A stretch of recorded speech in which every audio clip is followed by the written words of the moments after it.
আসসালামু আলাইকুম রহমতুল্লাহি বারাকাতু। তো ঈদের উপলক্ষ থেকে আপনাদেরকে জানাই ঈদের শুভেচ্ছা।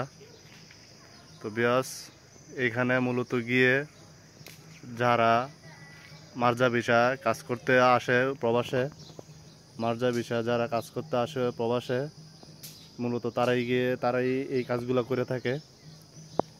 এই ডেনে পানি আসে বিশাল দূর থেকে। তো বিশাল দূর থেকে পাহাড়ের ভিতর থেকে পানি আসে। পানিগুলা এই ড্রেনে করে আইসা এই ছোট ছোট বাগান রয়েছে, খেজুর বাগান, তারপরে ছাগলের জন্য গরুর জন্য ঘাস করে।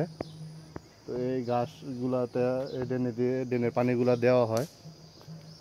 তো আর ওই যে আমার পিছনে দেখতেছেন, আমার পিছনে এইগুলা দিয়ে ওয়াদি যায় বৃষ্টি হলে।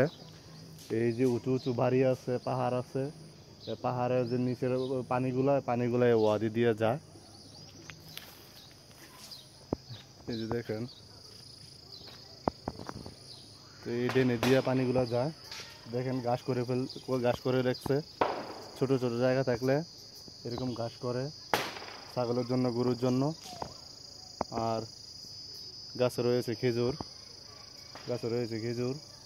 আর আমার পিছনে দেখেন কাড়া গাছ, এগুলা তো পাথরের মাঝে হয়ে রয়েছে। এদেশে মাটি নাই, বর্তমানে আমি ওমান আছি তো দেখেন, যা গাছপালা থাকে পুরে ছাই করে ফেলে। এই যে পুরে ছাই করে ফেলছে। আর এদিকে এই যে খেজুর বাগান, খেজুর রয়েছে গাছে। অনেক দূর থেকে ওয়াদিগুলো আসে। তো আমি ছোট ধরনের বাগানে রয়েছি। ছোট ছোট জায়গা তারা ফেলে না রেখে ছোট ছোট জমিতে আবাদ করে। পুরাটা জায়গাতে দেখেন খেজুরের গাছ লাগায় রাখছে। কোনো জায়গায় পরিত্যক্ত নাই। তো তারা আবাদ করে নিচের জমিগুলোতে। আর পানির জন্য দেখেন, এই যে ড্রেন রাখছে, এই ড্রেনে দিয়ে পানি স্রোত যায়, পুরা বাগানের মধ্যে পানি যায় এই ড্রেনে করে। আর আমার পিছনে দেখেন, পিছনে একটা খাল আছে। ওই খাল দিয়ে বৃষ্টি হলে ওয়াদের পানি যাইয়া ওইখান দিয়ে যায়। আমার পিছনে যে গাছটা, এই গাছটা বড়ি গাছে কোনো বড়ি নেই। মূলত গিয়ে গাছটা গোড়াতে পানি টানি দেওয়া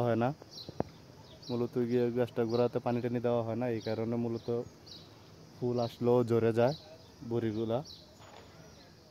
আর আমার পিছনে যে খালের মতো একটা জিনিস দেখতেছেন, এটা ওয়াদি বলে। তো এই বাড়িগুলোর থেকে খুব নিচে। তো বৃষ্টি হলে এদিক দিয়ে ওয়াদি যায়।